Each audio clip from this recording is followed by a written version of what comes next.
আসসালামু আলাইকুম, কেমন আছেন সবাই? আশা করি ভালো আছেন। আমি আল্লাহর রহমতে আপনাদের দোয়ায় অনেক ভালো আছি। শামীমাস কিচেনে আপনাদের সকলকে স্বাগতম। শামীমাস কিচেন মানেই সহজ রান্নাবান্না। আমি আজকে আপনাদের নতুন একটি রেসিপি তৈরি করে দেখাবো। এইটা দেখতে যেমন সাধারণ, রান্নার প্রসেসটাও কিন্তু অনেক সহজ, কিন্তু খেতে অসাধারণ মজার হয়ে থাকে। গ্রাম বাংলার অতি সাধারণ একটা রান্না। যাদের থাইরয়েডের প্রবলেম আছে, ডাক্তার কিন্তু তাদের এটা খেতে সাজেস্ট করে। যারা কখনো এইভাবে রান্না করে খাননি, তারা আমার ফুল প্রসেসটি ফলো করে একবার হলেও রান্না করে দেখবেন। একবার রান্না করে খেলে বারবার খেতে ইচ্ছা করবে আপনার। চলুন দেরি না করে কিভাবে রান্নাটা করলাম সেটা দেখে নেওয়া যাক। একটা কলার মোচা বা থোড় এখানে আমি নিয়েছি। এখানে আপনাদের সাথে একটা টিপস শেয়ার করি। কলার মোচাটা বাছার সময় হাতে সরিষার তেল ইউজ করবেন, তাহলে হাতটা আর কালো হবে না। এখন মোচার উপরের পার্টগুলো আমি খুলে নিব। এটার ভিতরের যে কচি অংশটা আছে সেটা দিয়ে আমি রান্না করব। কলার মোচার উপরের পার্টগুলো খোলার পর ভেতর থেকে যে কচি অংশটা বের হয়েছে সেটা আমি রান্নার জন্য নিয়েছি। এখন এই ভিতরের কচি অংশটাকে আমি সুন্দর করে কুচি কুচি করে কেটে নিব। যতটা চিকন করে কাটা সম্ভব ততটা চিকন করে এটা কেটে নেবেন। আমার কাটা হয়ে গেছে। এখন এটাকে ভালোভাবে ধুয়ে গরম পানিতে বাফিয়ে নিব।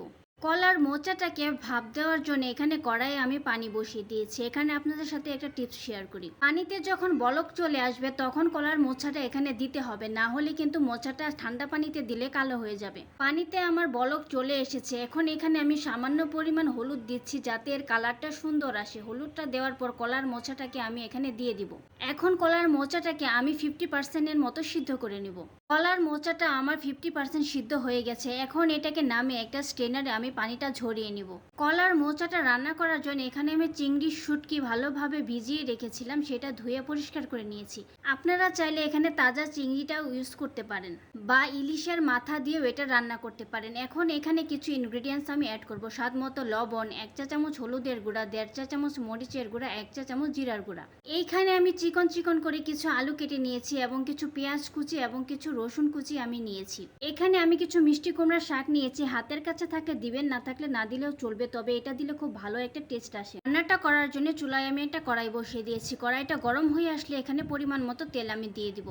তেলটা যখন গরম হয়ে আসবে তখন এখানে আমি ফোড়নে জিরা এবং আগে থেকে কেটে রাখা রসুন কুচি এবং পেঁয়াজ কুচি দিয়ে দিব। দেওয়া হয়ে গেলে এইটাকে তেলে ভালোভাবে নেড়ে চেড়ে 2 থেকে 3 মিনিট আমি ভেজে নিব। একটু ব্রাউন কালার হয়ে আসলে এখানে যে মশলার পেস্টটা আমি তৈরি করে রেখেছিলাম সেই পেস্টটা দিয়ে দিব। মশলাটাকে ভালোভাবে তেলের সাথে নেড়ে চেড়ে আমি কিছুক্ষণ সময় ভেজে নিব। একটু ভাজা হয়ে আসলে মশলা থেকে যখন তেলটা ছেড়ে দিবে তখন এখানে আমি আগে থেকে কেটে ধুয়ে রাখা আলুটা দিয়ে দিব। আলুটাকে ভালোভাবে নেড়ে চেড়ে মশলার সাথে মিশিয়ে নিব। মেশানো হয়ে গেলে ভালোভাবে কষানোর জন্য এখানে পানি দিয়ে দিব। পানি দিয়ে নেড়ে চেড়ে এটাকে ঢাকনা দিয়ে ঢেকে আমি কষিয়ে আসা অবধি অপেক্ষা করব। তবে এর মাঝখানে আপনারা কিন্তু 2-1 বার নেড়ে দিবেন, না হলে নিচে লেগে যাবে। কিছুক্ষণ কষিয়ে নেওয়ার পর দেখেন পানিটা কিন্তু একদম শুকিয়ে এসেছে। এখন এই আলুটাকে আমি ভালোভাবে নেড়ে চেড়ে মিশিয়ে নিব। যে অল্প একটু পানি রয়েছে এখন এই পানিটাকে আমি ভালোভাবে নেড়ে চেড়ে শুকিয়ে নিব। শুকিয়ে আসলে এখানে আগে থেকে যে কলার মোচাটা আমি 50% সিদ্ধ করে রেখেছিলাম সেই কলার মোচাটা এখানে দিয়ে দিব। কলার মোচাটা দেয়া হয়ে গেলে কলার মোচাটাকে ভালোভাবে নেড়ে চেড়ে আলু এবং মশলার সাথে কিছুক্ষণ সময় কষিয়ে নিব। একটু কষে আসলে এখানে আমি পরিমাণ মতো পানি দিয়ে দিব যাতে কলার মোচাটা সিদ্ধ হয়ে যায়। পানি অ্যাড করার পর এটাকে আবারও ভালোভাবে নেড়েচেড়ে মিশিয়ে দিব এবং ঢাকনা দিয়ে ঢেকে পানিটা শুকিয়ে আসা পর্যন্ত অপেক্ষা করব। কিছুক্ষণ রান্না করার পর ঢাকনাটা খুলে এখানে আমি যে মিষ্টি কুমড়ার শাকটা রেখেছিলাম সেটা দিয়ে দিব। তবে মিষ্টি কুমড়ার শাকটা টোটালি অপশনাল। যদি হাতের কাছে থাকে তবে দিবেন, যদি না থাকে তবে না দিলেও চলবে, তবে এটা দিলে খুব সুন্দর একটা টেস্ট আসে। শাকটা দেওয়া হয়ে গেলে ভালোভাবে নেড়েচেড়ে শাকটাকে মিশিয়ে নিব এবং ঢাকনা দিয়ে ঢেকে একদম পানিটা শুকিয়ে আসা পর্যন্ত রান্না করে নিব।